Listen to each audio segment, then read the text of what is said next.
អត់គ្នាមកលាប physical sunscreen សេរីថ្មីរបស់យើងនិយាយទៅបងប្អូនដែលធ្លាប់ប្រើមុនវារងលងជាងនេះអានេះវាអត់សូវរលងដូចមុនទេអញ្ចឹងខ្ញុំមកប្រាប់បងប្អូនពី tip ក្នុងការដែលយើងលាបធ្វើម៉េចឲ្យវាចូលសាច់មុខបានស្អាតស្រួលអានេះជា physical sunscreen បងប្អូនអញ្ចឹងបងប្អូនខ្លះដែលបើធ្លាប់លាបពីមុនដាក់ច្រើនអាសេរីចាស់ហ្នឹងបងប្អូនចាច្បាច់មកអញ្ចឹងមករៀមសិនមកណាកុំអាចដាក់តែម្ដងពីររួចហើយបងប្អូនសាច់វារាវជាងមុនទាំងអស់គ្នាចាយើងប្រើមករៀមហ្នឹងបងប្អូនលាបគ្រប់ចាពេញមកផ្ទៃមុខយើងមកហើយទាំងអស់គ្នាញីមកណានេះខ្ញុំលាបពីលើមកតង់ទៀតហើយអ្នកនរគ្នាព្រោះនេះខ្ញុំដូចរី apply អញ្ចឹងណាហ្នឹងហើយនេះ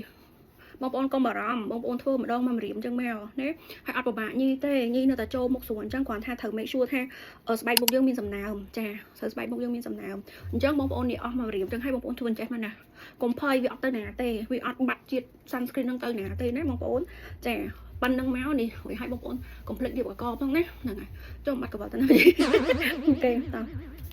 បន្ទាប់មកទៀតបងប្អូនផាត់ធ្វើប៉ុណ្្នឹងហើយចាំយើងដាក់មកម្រាមទៀតចាបាច់បាញ់ម្ដងពីម្រាមមកឯង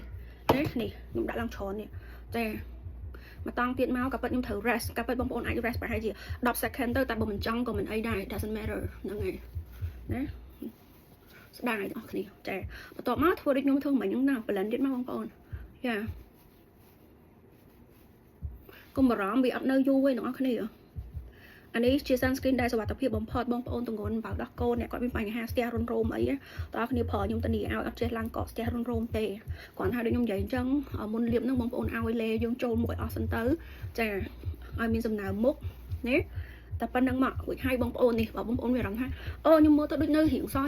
បន្តិច physical sunscreen ហ្នឹងបងប្អូនធ្វើតែចេះមកនេះចាខ្ញុំអត់ fast forward ទេទាំងអស់គ្នាខ្ញុំធ្វើ slow ជូនអ្នកនរគ្នាមើលដើម្បីកុំឲ្យថាបងប្អូនមើលទៅថាបងឯង fast forward ទុកច្រើននាទីអីចឹងអត់ទេមករយៈពេលលាប sunscreen នេះខ្ញុំប្រើពេលប្រហែលជា2នាទីហ្នឹងហើយនេះបងប្អូនឃើញទេចាហើយមុខខ្ញុំបងប្អូនរៀងស្អាតតិចព្រោះដោយសារតែតងន់នោះចាតងន់ចឹងទៅអបបងផ្លាស់ប្ដូរអញ្ចឹងមកនេះវាមានទៅណាបងប្អូនកុំបារម្ភថាវាទៅណាបងប្អូនឃើញទេ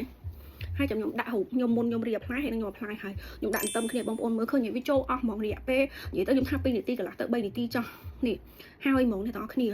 អញ្ចឹងលាបអញ្ចឹងណាទាំងអស់គ្នាកុំម្ដងពីម្រាមដូចមុនខ្ញុំយល់អ្នកធ្លាប់ប្រើមុនគាត់ថាចេះលើកមុនហ្នឹងអាសេរីចាស់របស់យើងនៅពេលបែកញើសមកវារៀបផ្សារភ្នែកបន្តិចចាអញ្ចឹងទៅគឺយើងបានបន្ថយ concentrate មួយចំនួនអញ្ចឹងបងប្អូនលើកបែកញើសក៏អត់ផ្សារភ្នែកអត់អីដែរគាត់ថា texture វាអត់អលងស្រាលដូចមុនពេកទេណាវានៅតែផ្ដល់សំណើមប៉ុន្តែវាអត់អលងស្រាលដូចមុនពេកទេអូខេអរគុណច្រើន